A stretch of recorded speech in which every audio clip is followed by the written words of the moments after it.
Là dentro si lavora nel fuoco, si respira fumo nero e la pece si attacca ai peli delle braccia. Simplicio sa memare la forma degli scafi, si infila nelle navi in costruzione.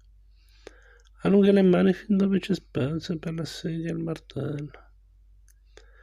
La sera, prima di addormentarsi, deve bagnarsi i capelli senza l'acqua e fare i gargarismi per sputare il marcio che gli rimane in gola.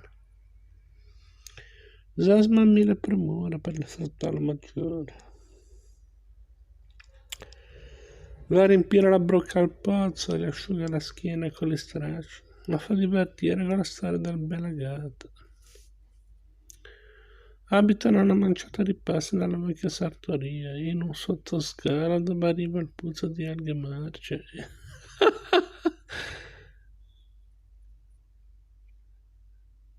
Ed in inverno non batte mai il sole.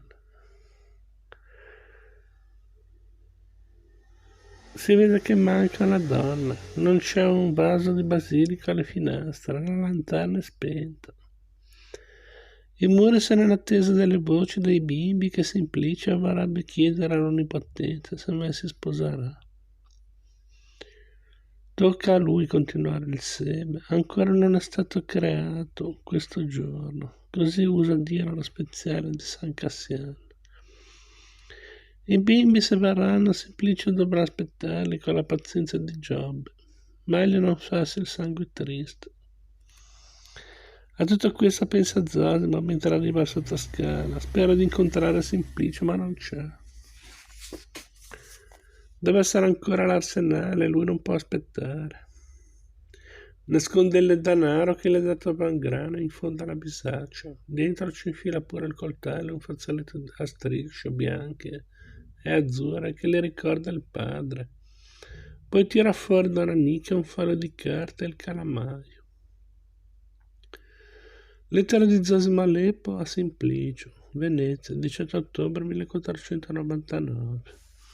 Carissimo fratello, è con immenso rammarico che vengo ad annunciarti la mia improvvisa partenza, causa una missione importante che ho da compiere nel tempo a venire, di cui ancora non so valutare quanto sarà lungo. Messer Erasmo Vangrana ha scelto me tra i sottoposti della stamperia e mi ha dato incarico per sua grazia di mettermi alla cerca di una pergamena finita nelle mani di un giovane ancora senza nome, forse un chierico, forse un misterioso vagabondo che nessuno conosce, né si conta il numero di quante c'era attraversato prima di arrivare dove è stato visto l'ultima volta, un luogo lontano da Venezia che per prudenza non scrivo.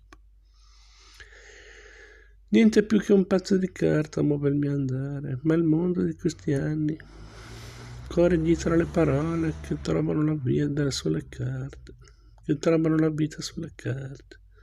Come dice sempre Vangrana, tutto è carta, tutto è parola, persino il nostro passato e il nostro futuro. Pieno di queste fantasie comincia il mio cammino insieme al foglio su cui ora scrivo.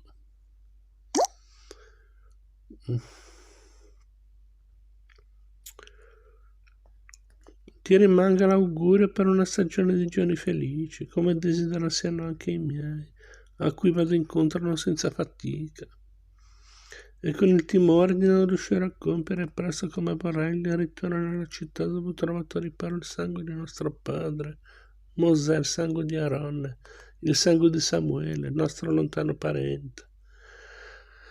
Benché colme di fretta, le poche righe che ti lascio e pure le altre che seguiranno, se tale è vergato nel registro dei giorni futuri, saranno motivo di incontro fra te e Rebecca la bella.